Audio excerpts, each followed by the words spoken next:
So, Kate with two sons, I always, you should have had Jen's role, but I mean, what is Mother's Day like in your family?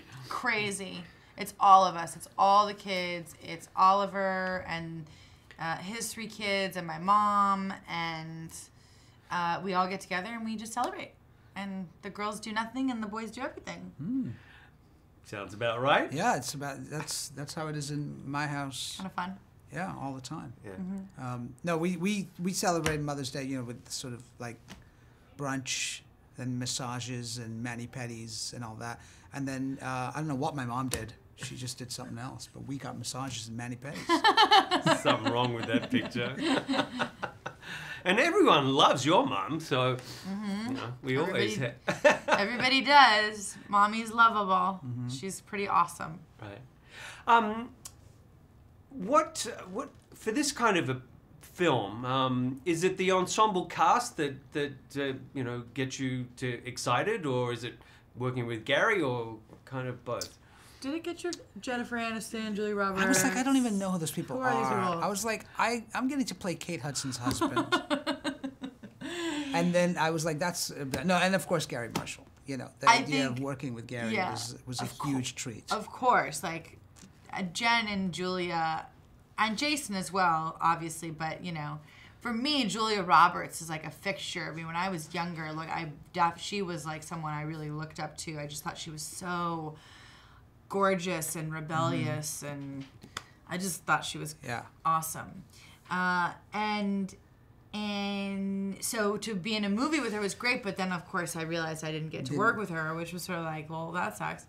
But really, I think at the helm of this being Gary Marshall, that all of us, it's about Gary. And Julie and I both have worked with Gary previously to this, and so did Jen too, right?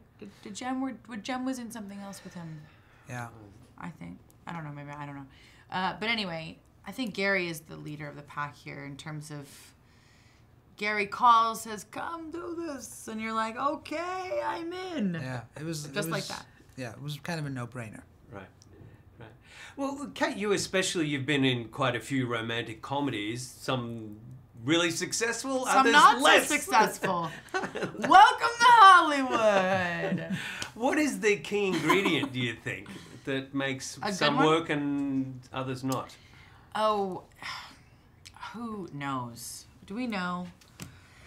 Do we know at this point? I think the key ingredient is usually it always starts with the script and an idea. The script is really the center of everything. Good structure is everything, and then you put a good director on top of a good structure. You're gonna get an okay movie, And then sometimes really at the basics of this is chemistry. This is a little bit different of a movie. This isn't necessarily. It's got lots of stories going on, So it's not sort of the straight up rom-com of meet cute, boy meets girl, girl gets mad at boy, boy girl break up, boy girl get back together, or not. It's not that kind of thing. So it's a little bit different. But I think structure is obviously where it starts, and then chemistry, and then the director, really, and or the producers, but the director. Right. I don't know. There's so many places. Yeah, and also we had an interesting thing with our storyline in this, where we had this interracial marriage, which you don't see in romantic comedies that often, and we're dealing with like kind of a heavy subject, but with Gary Marshall at the helm, it's you take it on and you actually use comedy to access this relationship, Right. It's not a savage way at looking at race relations. No, not at all. Right? No. But that's what I think makes this romantic comedy kind of interesting, especially our storyline in this world, this movie. Well, your family dynamic with your parents in the film, having one daughter married to a colored person and the other one married to a woman, you got the trifecta there, right? Right. Yes. Yes. Yeah. We do. And then you realize that you sort of, like Aasif is saying, like it's one of those things where you I forgot what I was going to say. I totally forgot what I was going to say. Oh, no. You know, one of the things that's nice about this in this movie is that we actually have very forgiving parents, Yes. which I think a lot of people, it's probably not so forgiving. But that, you know, we have this, and that sometimes it's just better to be honest. Everybody just to be honest with everybody, you know, no matter what the outcome. That's what it is. It's about, like, the truthful save you, whatever that saying is, set you free. You know, and that's kind of what this is about. But first it will piss you off. First it'll piss you off. Yeah, Like Gloria Steinem. Yeah. So, you know, I think it's about that. It's like nothing is ultimately,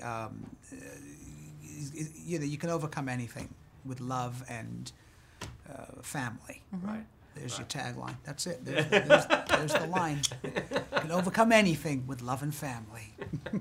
Truth. Mother's Day. Hashtag truth. Well, Mother's Day is just the pretext, right? I mean, in all of Gary's films, the Valentine's and New Year's, it's just the pretext. Right. It's about relationships and it's about family, and that's, you know. I also think it's just about having a really, like, easy-going, nice time at the theater. Mm-hmm. You know, I think Gary's really good at making movies that are just sort of easy to watch. This is, you know, you're not going to have some, like, experience that's going to, like, you know, it's supposed to be relatable. That's Gary's whole thing. He's Happy Days, you know. It's like, go in, have a relatable, good experience, enjoy the movie, don't think too much, don't overthink it, you know, and I think there's a lot of people who really appreciate those kinds of movies and need those movies sometimes just to, like, you know, have in their life.